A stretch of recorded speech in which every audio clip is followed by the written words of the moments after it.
Okay, so the next of the 10 perfections is is the one that I think maybe people don't really like very much, just the idea of it. And it's Khanti Paramita or Khanti Parami.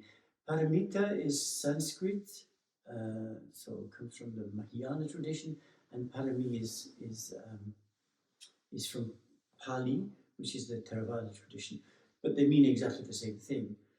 So if I use them interchangeably, it's just because they mean the same thing. So Khanti Paramita, that's how we really say it. Khanti Paramita, the perfection of patience. So as I say, people don't really want this, because, and certainly because of our culture, where we live in the world now, we want everything instantly, of course, because we're used to it. We have computers that can do the most incredible things instantly. And if you press send on a computer and it doesn't immediately send it, I mean, immediately you think, well, what's gone wrong? This is no good. This piece of junk, and they're sending messages all the way around the world, or even, to your partner in the next room. So patience is very difficult for us. But when the Buddha was speaking about patience, he called it the highest practice. And so maybe the first thing to say about patience is it's not waiting. Being patient and waiting for something are not the same thing. Waiting is suffering. Waiting is always suffering. It's when you're tapping your foot or you're drumming your fingers, you're waiting for this next thing to happen. It's like you're waiting for the old lady in the supermarket to find her purse so she can pay, or she's finished a conversation about her grandchildren, and you're waiting. If you're waiting, then you're suffering. But if you're just standing there, if you're just there, and this idea of self, it's always, everything comes back to this. Everything comes back to how we identify ourselves. So if you're standing there as a being with a label and a name, then you're struggling, you're suffering. It shouldn't be like this. She should be faster. Hasn't she ever been in a supermarket before? Etc., etc. It's the same with getting on the plane sometime, or the trains even, finding your own seat, all these things. If you're waiting for things in your life to be different, then you're suffering. You're in a suffering condition. But patience is not that. Patience is simply being. There is no agenda to patience. You're not waiting for something to happen. And if I speak about it, I speak about waiting and not waiting and patience. But we have to just understand that this is just a limitation of language. So here's the story about patience, about me and patience. And it happened a long, long, long time ago, one of my early visits to France. And I was traveling with a woman who was, I don't remember now if she was my organizer, I can't remember exactly, but she was driving me to the next venue. So far, so good.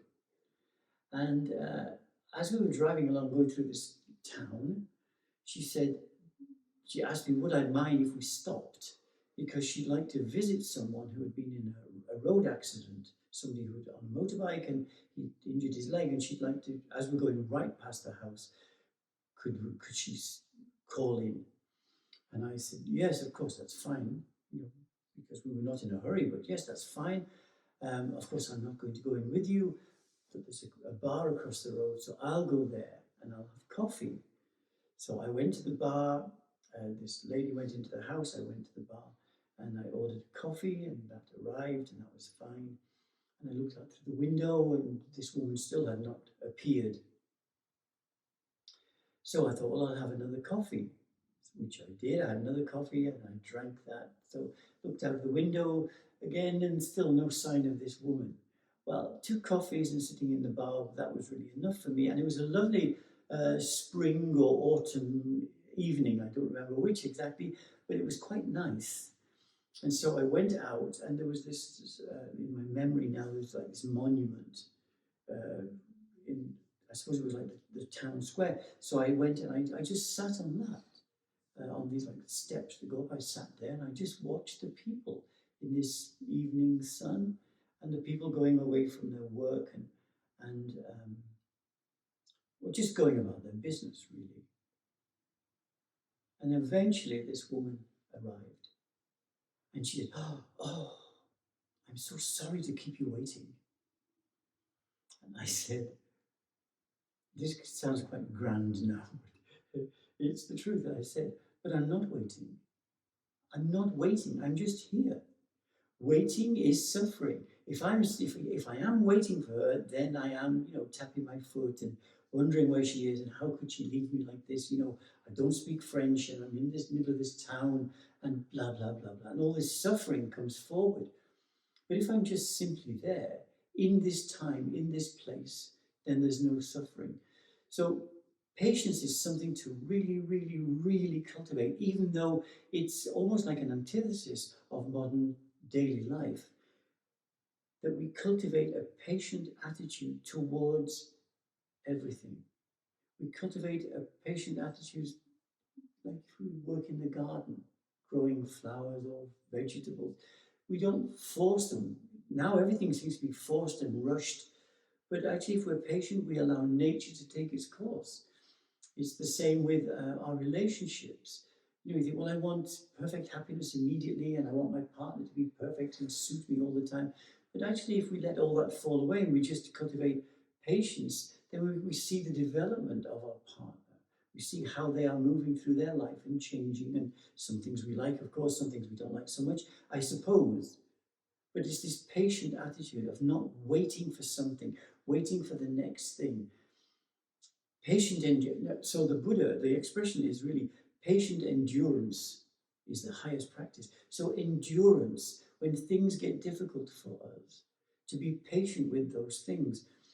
And certainly this now begins to move into our meditation life, that we go to the Dharma hall, and we have to do it properly.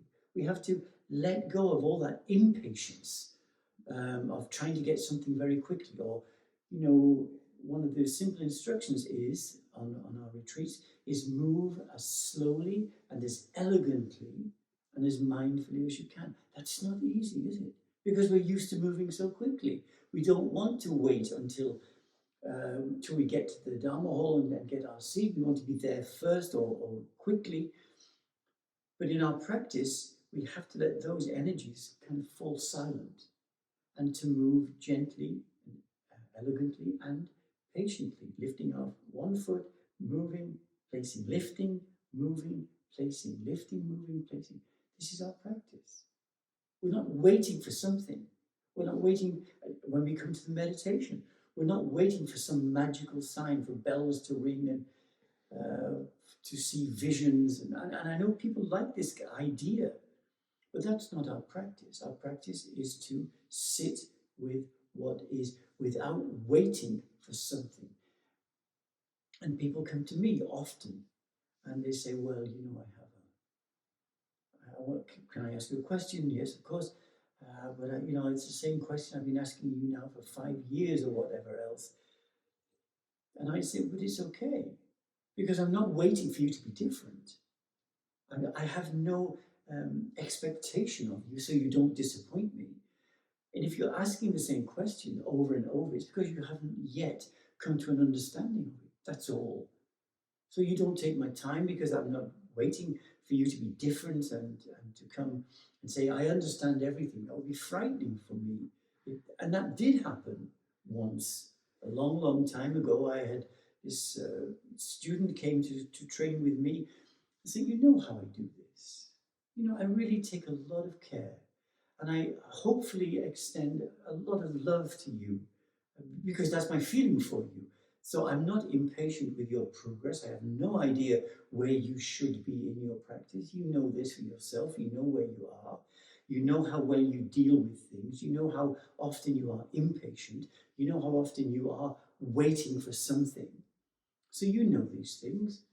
So I don't have any expectation. You have to know them, and you have to be at peace with them. Because however you think about it, all your impatience, for example, is just a moment of mind. It's not more than that. It's not some drama that you're living out. You can make it into that. But in reality, it's just a moment of mind, a moment of impatience, a moment where you lose your dharmic balance and you look at someone or something or some situation and you say, come on, come on. And you just lose that balance. It's a paradox. You have less time than you think, and you have more time than you think. It's just how you find that balance in between those two things so we can relax. So this student came to me and I offered him this Dharma training, just as we do it.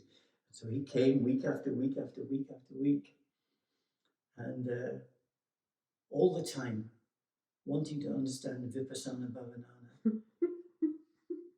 Yeah, it was him. And so he came, for a long time. I mean, a long time. He found something that he liked. But of course, there was a part of it that I didn't understand because I'm quite naive. I really think that people who come to retreats and come to Dharma practice, that's what they want. That's why they're coming, but it's not always the case. But this went on for some time, and then one evening he arrived at my house and he said something like, "So I've been training with you now for 3 months, and I know as much as you do." I said, "Well, okay, okay." So we have that in the so-called spiritual understanding. We have this impatience. I want to be. Now, the idea of being a disciple becomes less and less and less, and it's such a privilege. It's such a privilege to take that position because this disciples when you learn. But people don't want to be disciples, they want to be the teacher. So they do these weekend courses or month-long courses or whatever, and suddenly they're experts. One big institution,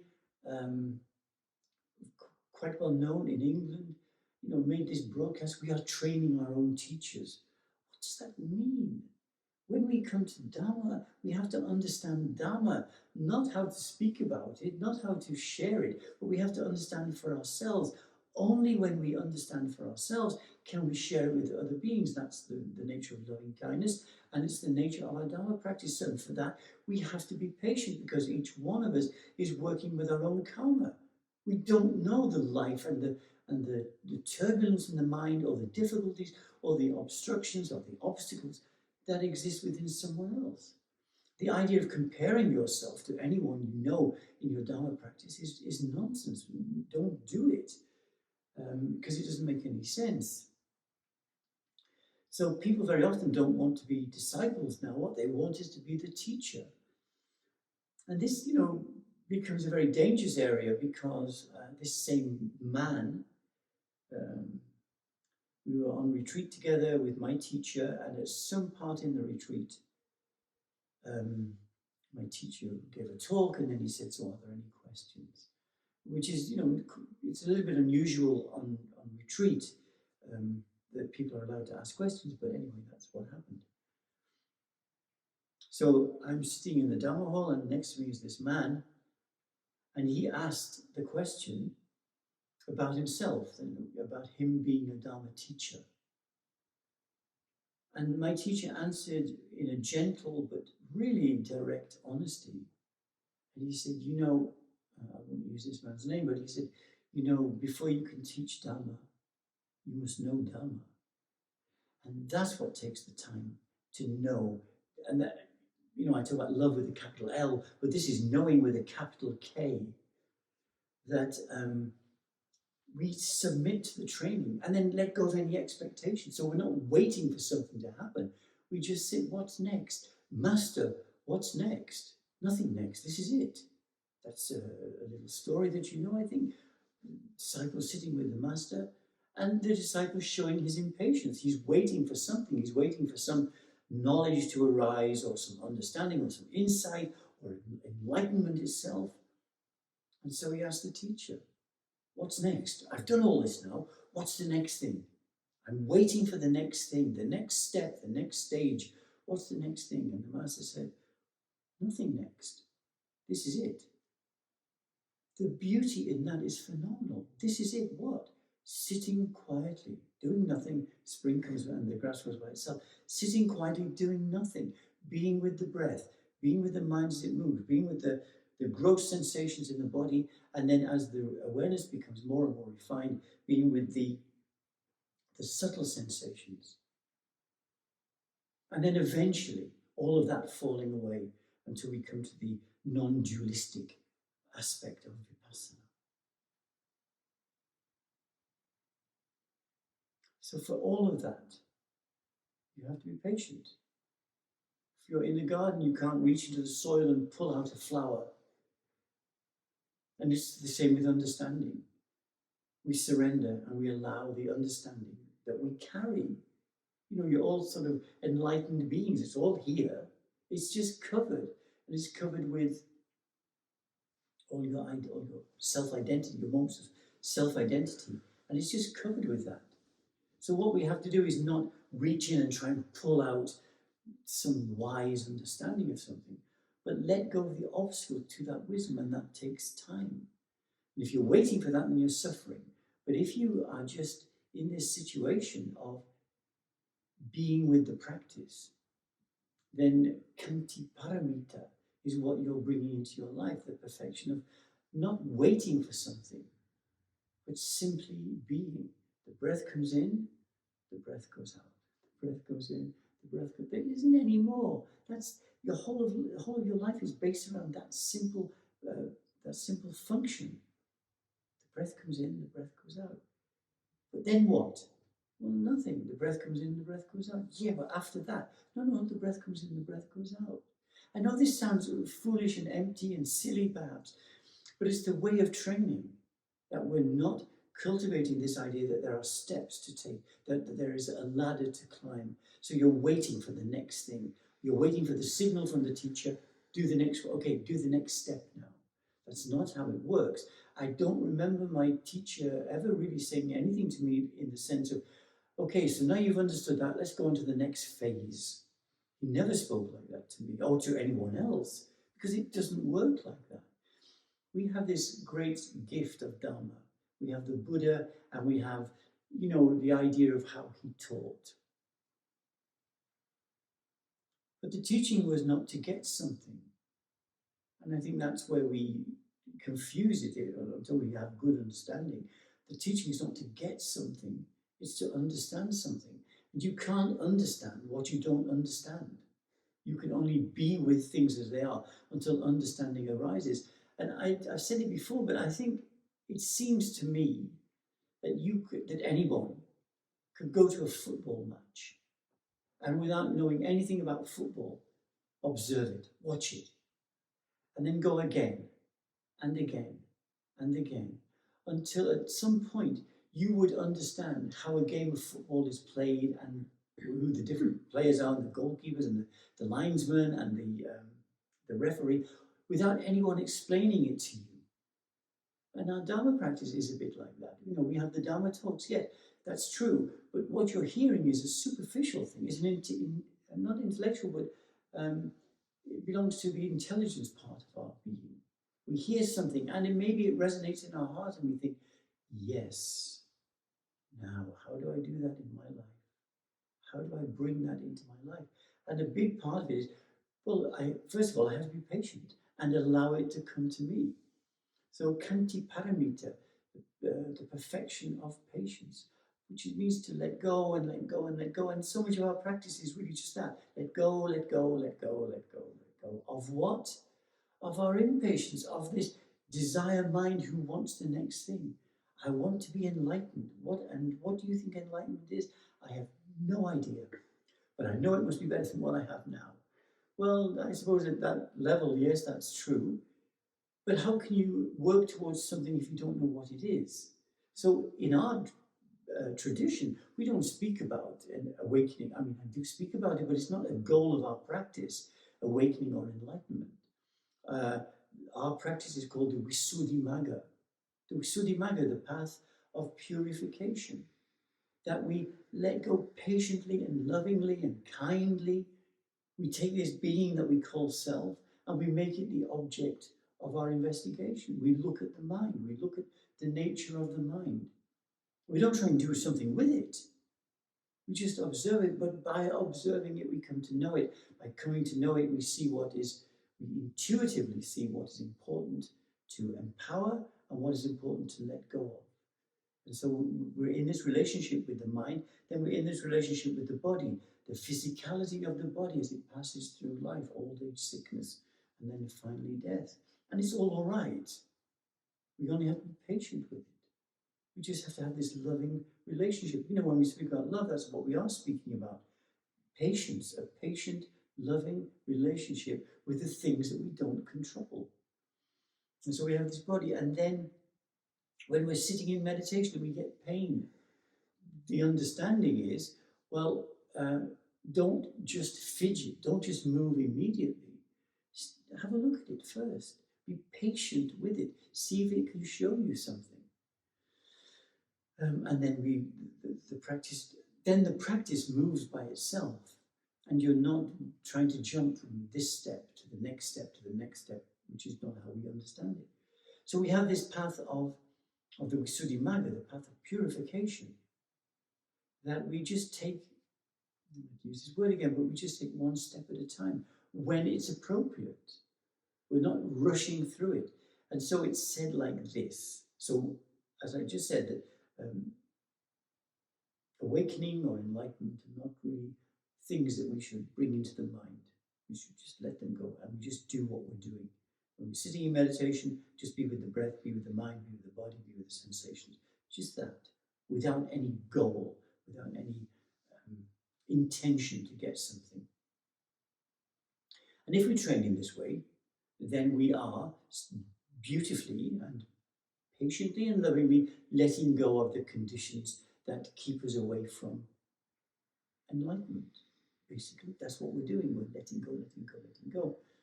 And so our journey is like this. This is how I had heard it described to me. So next week I go back to France, and I fly, of course. So that's on Monday. So on Monday morning, my objective is to get to the airport, and once at the airport, to get to the gate, and once at the gate, to get on the airplane. That's my objective. Once I'm on the airplane, I can relax. I don't have to think about going to Toulouse. It's the airplane that goes to Toulouse. I just go along for the ride, literally. It's the airplane that goes to Toulouse. So our practice, our patient, loving practice of vipassana in this path of purification is to bring ourselves to this point of purifying the mind by letting go, letting go, letting go, letting go. Once the mind is purified, it is that purified mind that spontaneously attains or receives, I don't know how to say it really, but awakening or enlightenment. We can't determine enlightenment because we don't know what it is. But what we can do is walk on this path of purification. We can look at these perfections. We can say, yes, dana, sila, nekama, panya, virya, and now Khanti. We can look at them and say, yeah, these are the qualities I need to cultivate and the way we cultivate them is by letting go of the obstacles to them. The way we cultivate patience is by letting go of this mind that's always in a hurry, that's always looking for the next thing. So we do this, we sit, we walk, we live with love and awareness. That's our Dharma path. We live with love and awareness, whether we're sitting, standing, walking, or lying down. And we're cultivating all the time this attitude of, it's all right, it's okay. Today it's like this, tomorrow will be different, yesterday was different, but today is like this. We don't have to change everything because it doesn't feel comfortable or we don't like it. We just have to be patient with it. Everything's changing anyway.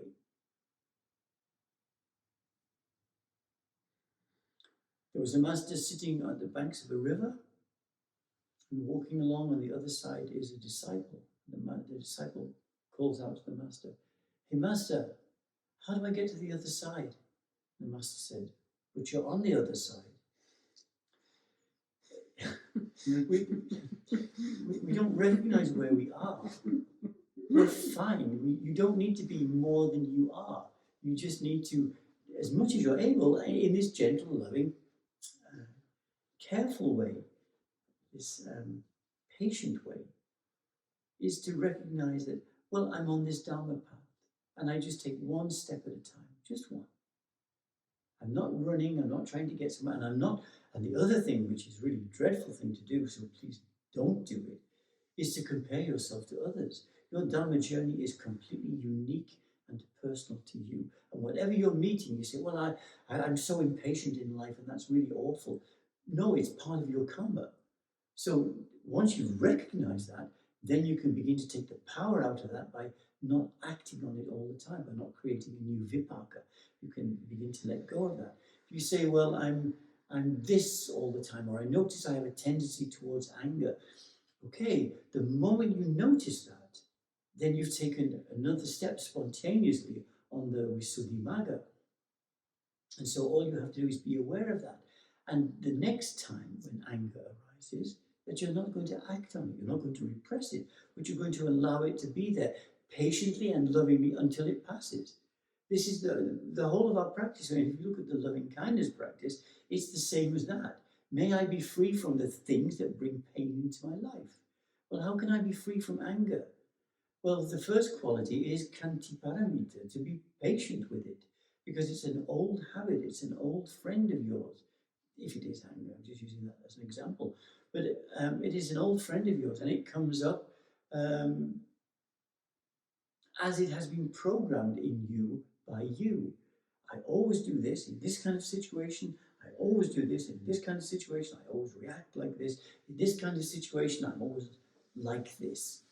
The moment you see those habits, called bahula karma, the moment you see those habits, that's when you have taken a position of, oh, now I can do something about it. It's like when you have pain. First of all, you feel the pain. Okay, I recognize I have pain. Now, having recognized it, I can do something about it. I can change my posture. Perfect.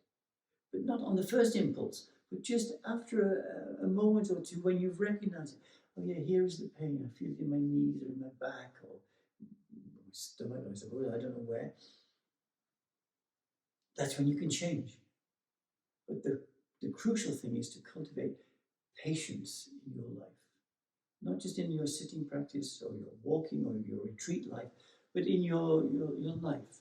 Everything has its own time in all our relationships. Everything has its own time, its own rhythm.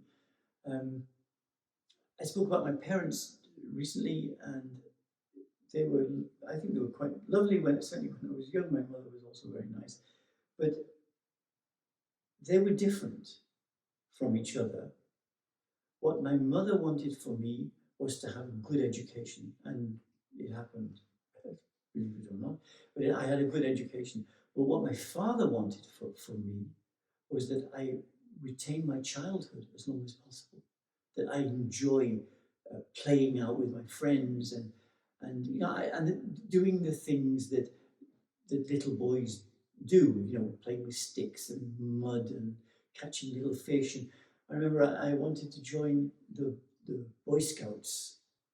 And the only reason I went, and I always in my life, I've not liked associations very much, but I wanted to join the Boy Scouts because I could have a knife hanging off my belt. I did it for the knife.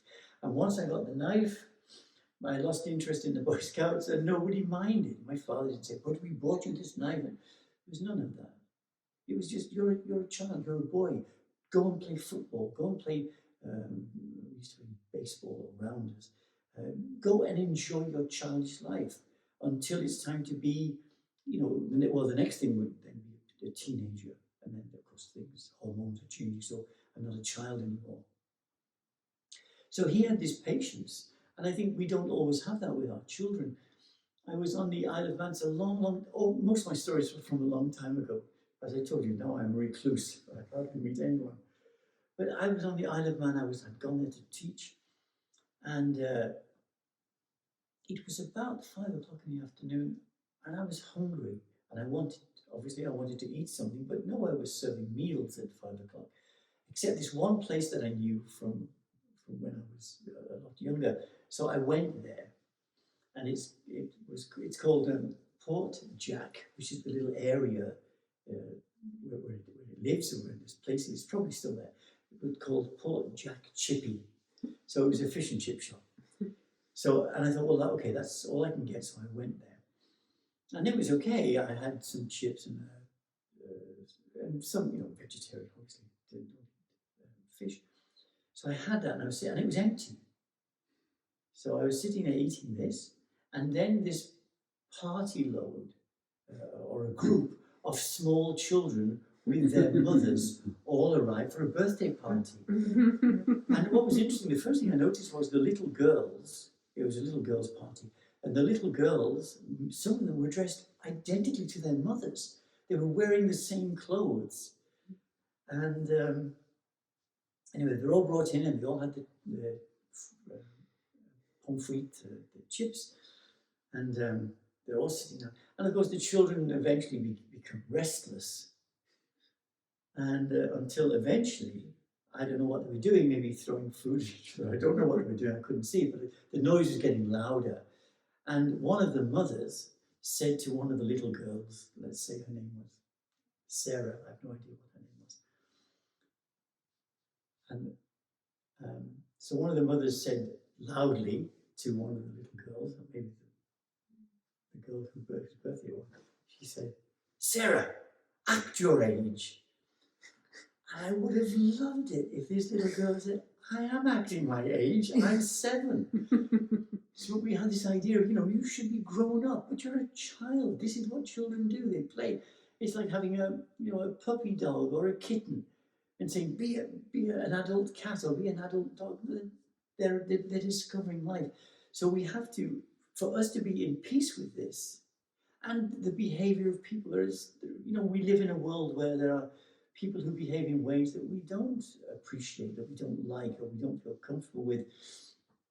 And we can meet them, everywhere. Meet them in town, meet them at airports and stations. And so we have to be patient. The world is not the way you want it to be. And the only way we can survive without suffering and struggling is to cultivate this patience. Beings are the way they are, and that's their choice.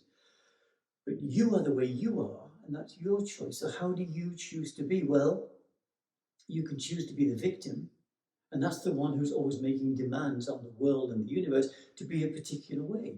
As long as you're making those demands, then you're going to suffer, because beings are the way they are. But the moment you let go of that and you open, the heart opens, and you have this patience, then you're with beings as they are, and you're not suffering. Now, that doesn't mean to say you should be the victim. Never, of course, I'm never speaking like that. That you just let anybody do anything to you and they walk all over you and spit on you. No, we don't. We don't accept that. But until some dramatic moment arrives, then we have this patience. Or if we can, we cultivate this patience. So we're not struggling and we're not suffering with life. In our Dharma life, we let go of any expectation. We just do what we're supposed to do. Beautiful. It's so simple. It's not easy, of course, as you know, but we just do what we're supposed to do. Master, what's the next thing? Nothing next. This is it. This, doing what you're supposed to do, living with love and awareness and cultivating patience and all the other things I've spoken about, that carries you along the path. Or it's like stepping into a boat, and that just carries you along. You don't have to do very much except not submit to the impatience that we carry. And then we get to this place of letting go. If you let go a little, there's a little peace. If you let go a lot, there's a lot of peace. If you let go completely, complete peace. And that's it. Just these very simple things. I'll just finish with this one. So earlier I mentioned a monk called Sumedho, who was a huge influence in my life, an enormous influence in my life. I loved him for that. He brought Dharma into my work life. And his teacher, for simplicity, we call Ajahn Chah, so he was his time master.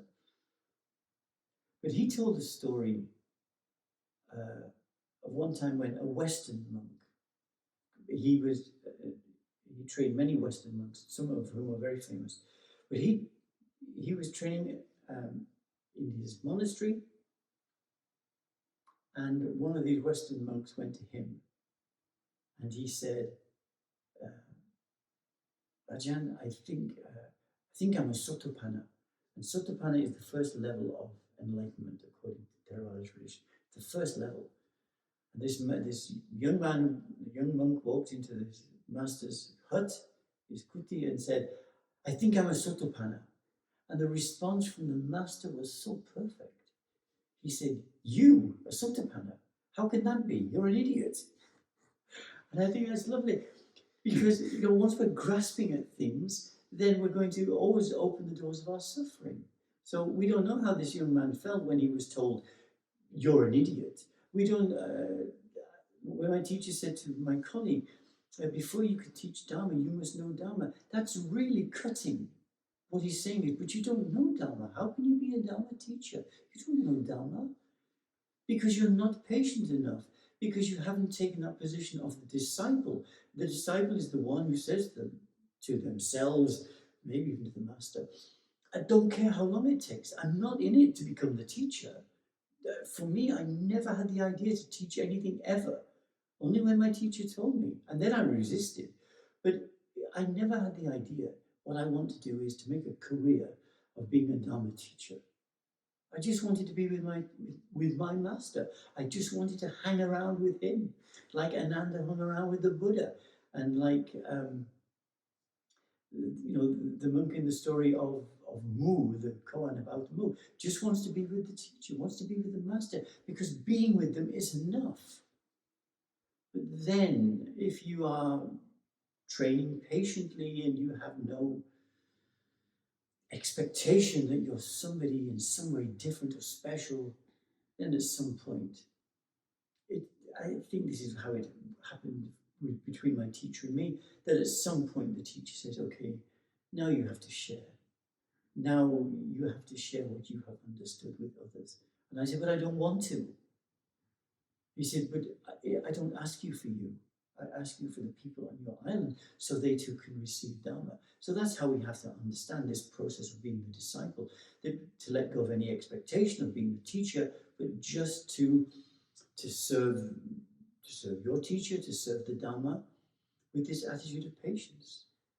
It's quite a modern thing, the idea that we want to be the teacher now. I want to do a weekend course so I can teach something. What can you learn in a weekend that you can teach? I mean, if we just reflect like this, to be good at something takes a long time. To be a master of it, who knows how long that takes? And so it's that very intention to be someone in front of others that blocks our understanding of Dharma. So we cultivate this Khanti paramita, the perfection of patience, to be with things as they are, and not to struggle and not to fight, and to let go and let go and let go. So that's Khanti paramita. So I offer this for your consideration and your reflection. May you be well and happy.